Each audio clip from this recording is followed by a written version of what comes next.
everyone. Thank you so much for joining us today. My name is Nicola Kemp and I'm Editorial Director at Creativebrief. The Gerety Awards are unique because they judge all advertising, not just advertising aimed at women, through the female lens. Named after Frances Gerety, the copywriter who coined the slogan, "A diamond is forever," the awards mark the first time that juries have been brought together to select the very best in advertising, all advertising, not just advertising aimed at women, through the female lens. Now, not everyone watching this today was in the room where it happened, where the work was discussed and debated. So our aim with this conversation is to open up the doors of that judging process, hopefully demystify it a little bit, and give you some tips and tools to drive forward your career and hopefully make Gerety award-winning work in the future. So with me today, I have four incredible creative leaders who are going to share their wisdom. Nadja Lossgott is the former co-chief creative officer at AMV BBDO, and she's about to launch her own creative business, and she was also the jury chair. And then Tash Beecher is creative director at Syneos Health. And then Noel Bunting is Chief Creative Officer at Publicis, and Katherine O'Brien is Executive Creative Director at Adam and Eve TBWA. Thank you all so much for joining us today. So our first theme, and I think this is so apt because everyone is having a week, is driving creativity forward in the age of chaos. And Nadja, I'd love to start with you as jury president. What were the trends and themes which made you really positive about the year ahead? And for the young talent watching this and seeking their first step into the industry, what are the key trends they should be aware of? I think that the more things change, the more they stay the same, because the beautiful thing when we were all watching the work is that the craft and the originality of pieces that easily rise to the top is what's driving them to the top. And I think that that's the thing that always stays the same. The tools might change over time, but if you've just got that really original idea, that's the thing that stands out, makes people laugh, makes them cry, makes them happy. And I think that when marketers allow for that, when the clients allow for that as well, and the creatives and the agency team pushes for that, that's the thing that makes the difference. So that kind of breathing space to allow originality, creativity, and craft to happen. That's such a brilliant jumping off point as well, because it just reminds us all at a time when some of the headlines are quite negative. AI is coming for our jobs. There's a lot of geopolitical uncertainty that actually brilliant ideas still matter. And Noel, I'd love to bring you in on that because I touched on it. 2026 has been a bit of a difficult year, quite a lot of chaos. Like, how do you successfully play the long game in such a challenging and unpredictable market? Because some of the ideas that really shone through, when I was looking at them, I couldn't help thinking they'd be quite hard to sell in. Yeah. I mean, I think just learning to have patience, which is really funny coming from me because I'm the most impatient person on earth. But I think when we're in a jury room, we sort of a question that's always floating around is, did they do the hard thing? Did they wait for the right moment? Did they do it right and not just choose the fastest or most convenient way forward? And really allow for the craft to lead, not time pressure or awards or anything like that. So I think just, you know, doing the right thing, which sometimes means waiting for the right moment, which can be very, very difficult to do. Oh, that is golden advice. I think patience is one of the things that, yeah, definitely personally I've had in really short supply this year. So it's a good reminder of actually sometimes you need to go a bit slower to go faster.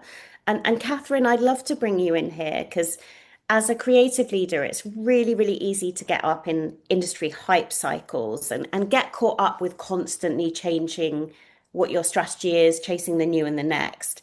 How do you keep your head above the noise and play the long game as a creative leader? Think it's very It's very much everything is always rooted in an idea, and the strategy and the thinking and the shape of the work has always changed since advertising started. It changes a lot faster now, and there's a lot more pieces to everything. But I think as everything has become so much more segmented, I have found we've actually gone back to the core idea, the strategy being the most important thing, instead of chasing the hype cycles of, oh, what are we going to do with this? And it's just the shape of the work, but the way you come to great ideas actually, I don't think has changed since the start. That consistency has been such a key theme of this conversation so far. And Tash, I'd love to bring you in here because some of this is learned over time, right? But Mhm. sometimes it's really, really difficult to get your first foot in the door. I think we've seen a lot more around that conversation in the creative industries. And I wonder what your advice is to young talent to sort of really cut through in this chaotic market.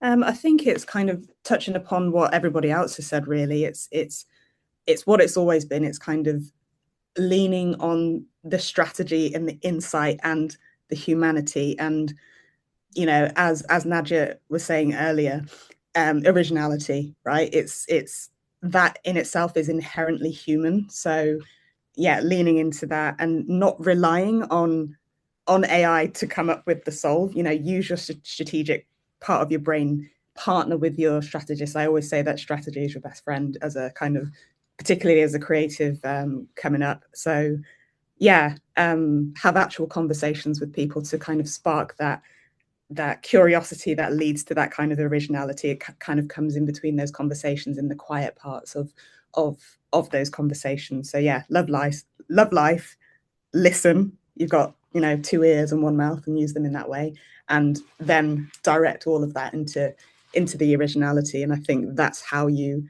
continue to cut through the chaos, whilst also being patient that the chaos is there, and it's hard.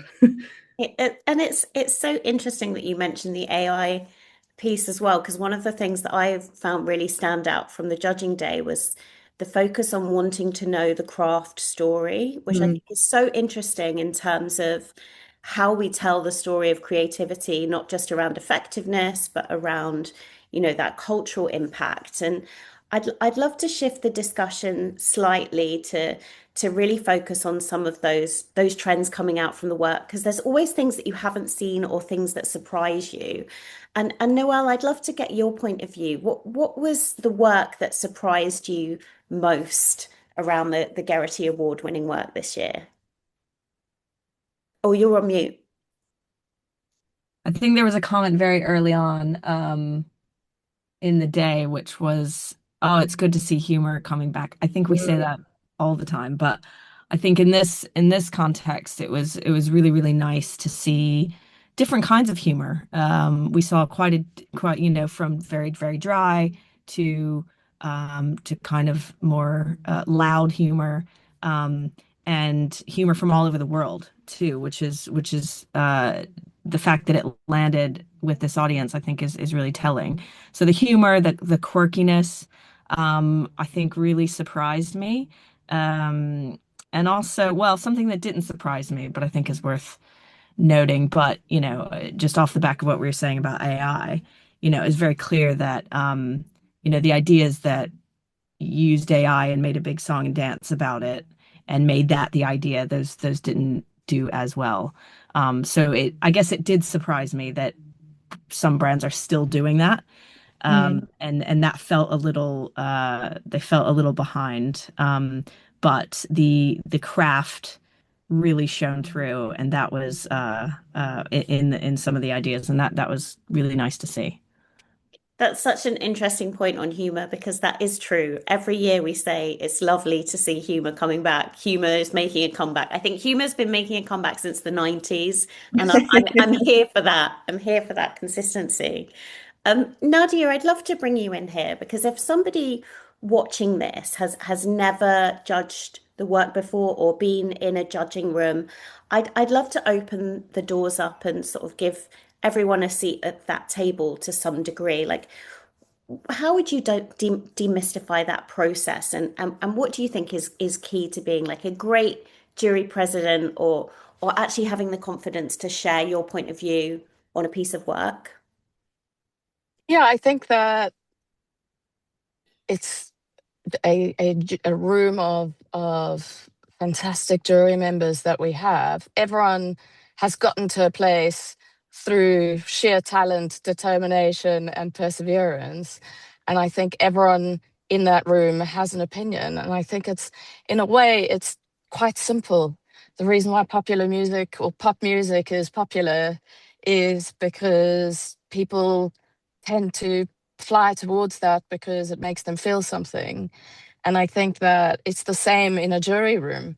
Is we might have slightly different tastes, but fundamentally in a discussion with different people, I mean, as a jury president, you want to make everybody heard, so you can actually have an interesting discussion from everyone else's perspectives and points of view.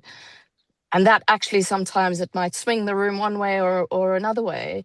But fundamentally, I think that we're always demanding of originality, and the quality of the work. And I mean, that's fundamentally also the jury president's job, is keeping an eye on that and allowing everyone to be part of that discussion. And I think that there was so much fantastic stuff, you know, the music-led work with was that Mike Sharona? Yes. I feel like you have to sing that. I'm not, but you guys can. I feel like everyone can already sing it in their head when I say it. I think that it's taking nostalgia, popularity, and just giving it a super timely twist on it that makes everyone happy and makes the entire room beam with joy. And I think that those are the best pieces of work, time and time again, that make the jurors all together feel something and feel that originality, versus, you know, using the tools that you've created it with, whether it's film or art or whatever, or AI. As Noel said, if that's the idea, it's not an idea, it's an execution. And I think fundamentally always coming back to, what is it making people feel, and is it original? Have they seen it before? I love that originality point, Nadja. And Katherine, I'd love to bring you in here because I think that's what's really interesting in a creative industry. And we're quite obsessed at Creativebrief with this idea of keeping everyone curious, but it's so easy to say, and it's just actually quite difficult to do in practice when everyone is really busy. I wonder how many people watching this video have said after this week, things will calm down this year. Spoiler alert, things probably didn't calm down the following week. So how do we really, really create that space to drive that culture of creativity and curiosity? Because arguably you need that expansiveness if you want to get to the place of originality that Nadia is talking about there. Oh, you're on mute. Every time, it's got to be one. Yeah, I honestly think this is the most important part of our job. I also think it's the hardest, because, you know, when you get busy and there's, you know, a million projects coming in all at once, everyone is just trying to hit the deadlines. Stopping and taking a bit of space to create, you know, space for them to think and come up with these ideas in a really interesting, unique way, I think is so important.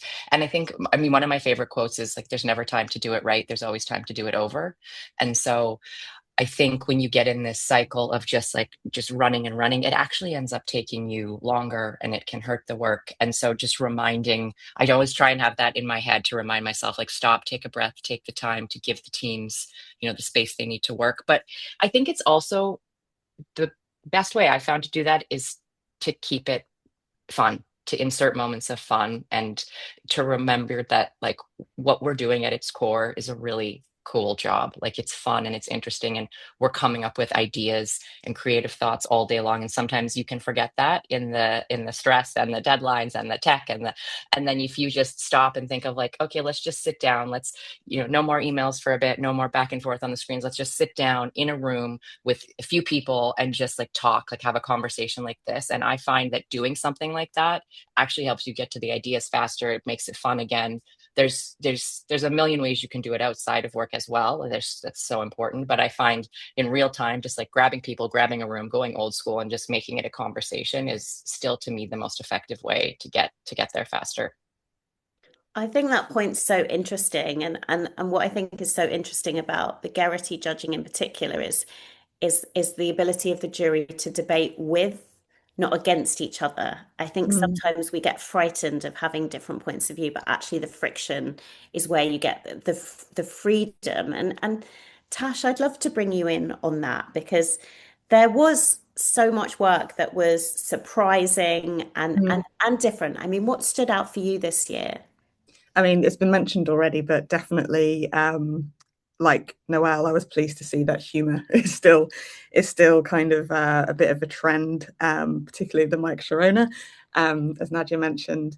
But also, I was surprised at the breadth of the music. Talking about music, like there was a few entries that seemed to fall more into the production and kind of the craft levels within the production of the music, kind of things like micro scoring, and like so much great craft was kind of showcased.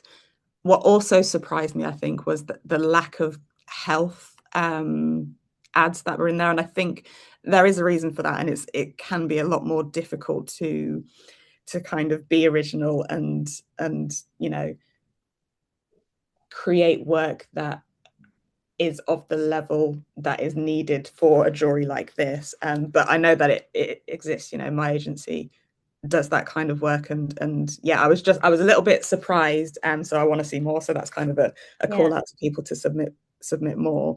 And on the craft, I was surprised as well that a lot of it was, even though there was a lot of it, and we could see as the jury members we could see that it was there. Some of it was overshadowed, I think, by other elements of the overall submission. So lots to be, I was happily surprised about, and some I was kind of like, okay, I'd like to see more next time. So yeah, that's a good call out though, I think, as well, particularly any sectors that are quite heavily regulated.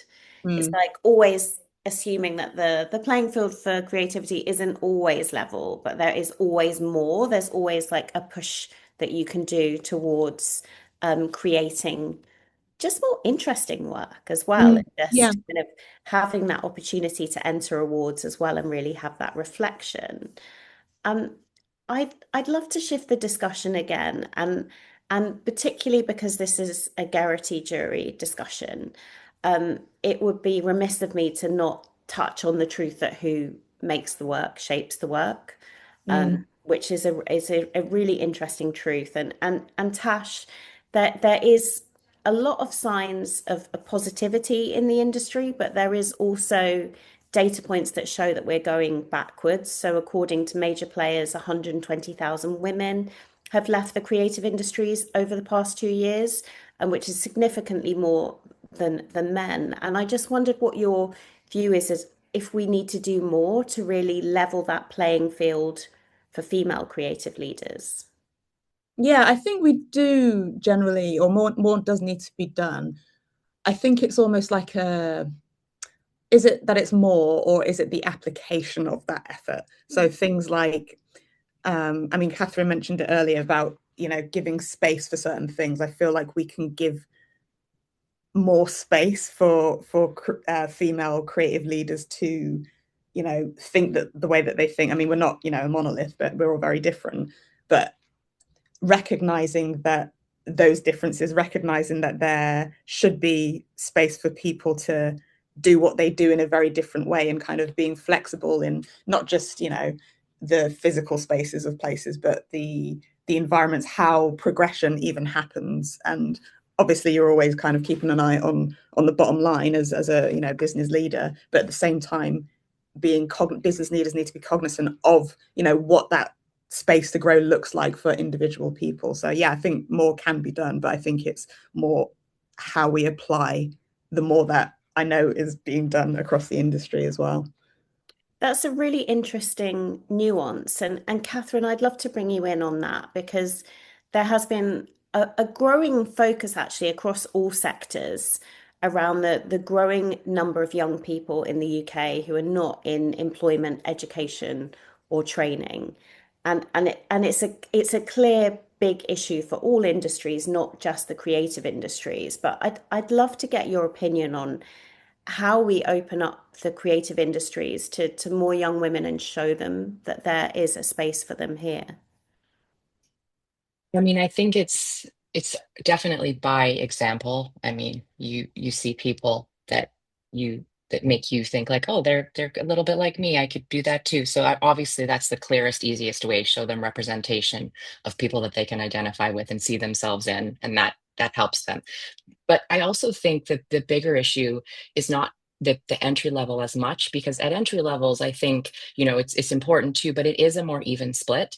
It's as you progress, and especially into leadership roles, and when you see the shape of the industry, you see why it happens for so many reasons. So I think it's a matter of really understanding that it isn't one size fits all. We are a creatively based industry. We need to be more creative with how we do this job, and we need to start being more adaptable with it. Like, there are smart tactical solutions that we can be putting in place. And I see a lot of conversations about sort of metaphorical, like, how can you let women know there's space for them? And we got to actually make the space. Like, it's not a matter of just helping them believe that they can, you know, stay in the industry. It is making sure that they can, and actively creating that. And I think the more that we can make that also a financial benefit for companies, because we have to be real with how these things get put into place. And it's like, it is better for everybody. It's better for the people making the work. It's better for the companies. So I think it's showing the proof and how valuable that this is. And it doesn't all need to look one way. But I actually spend a lot of my days trying to figure this out as well, because it's something we all have to be actively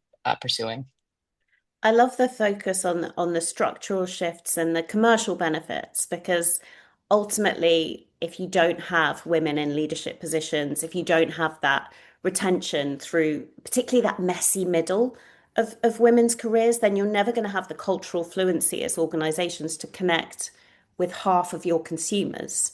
So that, I think that commercial point is really important. So thank you for raising that as well. And Noel, what's your view? Because there's something unique about the Gerety Awards, about bringing just like this powerhouse group of women together, these creative leaders. But do we need to do more to build networks and elevate female talent on our industry stages and pages? It's a really interesting question for me and I'm going to show my age, but back in the day when I first started, obviously, if you look at my name, you can't tell if it's Noel or Noel. And so I would get interviews and other things based on my work alone. And most of the time they would assume that I was a man. And that was what was good about that was that I was, you know, chosen and given opportunities based on my work and not my gender. And I still to this day believe that we should be elevating women who are doing really good work. I don't think any woman wants to be the token woman on any panel, in any jury room or any meeting, because it's quite obvious, I think, when you step into the room and you know why you're there. And it's something that we can really sense. So if we know that we are there because we earned it, that's what we should be striving for, not just plopping people on just for numbers and ticking boxes. And I feel very passionately about that. And I think we should be doing more and find maybe there are diamonds in the rough that we need to elevate that are hidden away in agencies, because it is clear, you know, advertising as a whole is actually 50-50, but creative departments, I think it's 80-20 still or something globally, I don't know, don't fact check me. But you know, on the creative side of things specifically, we have a lot of work to do, but I want to make sure that that's done based on merit and not just because someone's a woman. Totally. And that's such a good point as well, because you stop being the token woman once you have like more equality and equity, because you don't have to be that random last minute person that's asked to do a panel if that panel is created in a more equal way from the outset. So that's a really interesting point. And Nadia, what's your view on this? Like, do you think we are now creating structures in which women can thrive? Because Catherine really touched on that important point. It's really easy for us to sit here and say, show women there's a space for you, find your voice, women, and then that's all the onus is on the woman, not the structure. Do you think there's still things that need to change? Yeah, I mean, of course, I think that there's always change to be had, and there are always structural changes that need to be made. But I also think on a slightly more individualistic, or it's a smaller ecosystem, is creating the culture in the agencies themselves or in the studios themselves, because that's that's how you are going to inspire great work to happen. And fundamentally, it all comes back to being inspiring to other people to want to make that type of work. I mean, whatever work it is, you'll have crushes the way that the jury had a crush on, funnily enough, the equal pay ad. And I think it was just such an original, fantastic, really different way of marking a problem in a funny and ultimately, I guess, courageous way. And I think it's about not just making that work that speaks to a problem, but also just making awesome work that every single person wants to make, but by making it through a female lens. Obviously, there will be nuances of other women watching it that will go, God, I want to do that. And I think that that's what the difference is ultimately, through a smaller structural change, a softer change that you can feel in a department, in an agency where people are allowed to thrive and allowed to be heard and be crazy, creative, stupid, and come up with crazy shit. So it's a pretty cool job. Yeah, and your point is perfect, because it is just such a reminder that actually really brilliant, funny work that you love discussing is arguably like the best advertisement for the industry as well. Thank you so much to all of you for sharing your knowledge. I would love you to just leave our audience with just one piece of advice, because not everyone would have this opportunity to spend a day like delving into really, really great creative work as part of the Gerety judging panel, but everyone does have the opportunity to really exercise their creative muscle every day. So if you had a piece of advice of one small change we could take, regardless of our level or our life stage, into our working days, just to really supercharge that creative muscle, what would it be? And Noel, I'd love to kick off with you. Oh, I have so much advice. I think my first piece of advice, as scary as it is, spend time alone with your thoughts for like, Mm. I mean, as much time as you're willing to do. But, you know, we're constantly walking around with so much being put into our brains. And if we don't sit there, literally just staring at a wall, um, there's no chance for us to process all of that and for it to come as an output, and form, you know, form thoughts. Uh, so I encourage everybody to do that. And also, I play a really fun game with my creative, so I'll give this away for free. But we play the hat game, where in one hat we put any brand name, and then in the other hat we put any word. And then you pull a brand name and a random word, and then you have 20, 30 minutes to come up with something. It's not going to be good at all, but it gets everything flowing, and you're focusing on something else for a minute. which could clear up, some neural pathways on other real briefs that you're working on. We had, I think, Gucci and regret were our two words recently, and that led to some very interesting ideas. So there's a little game you can play. I love that. Thank you. Katherine, what would be yours?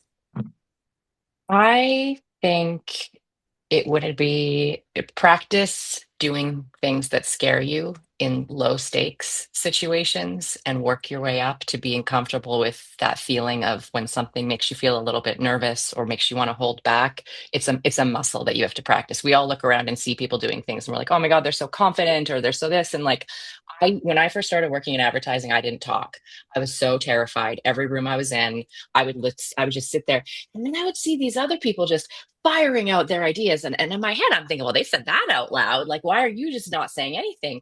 And then I realized I'm like, you just got to practice this or you're out of here. Like you have to start talking. And so I would make like a challenge for myself. I would go into a meeting and I would just say, you have to say something. You have to say one thing. And that's success for you. And so it could be commenting on another idea or just that. And then I said, you have to say two things. And then I'd be like, okay, this time you have to say one of your ideas out loud. Like it sounds so elemental and like just so childlike. But for me, it was really, really scary.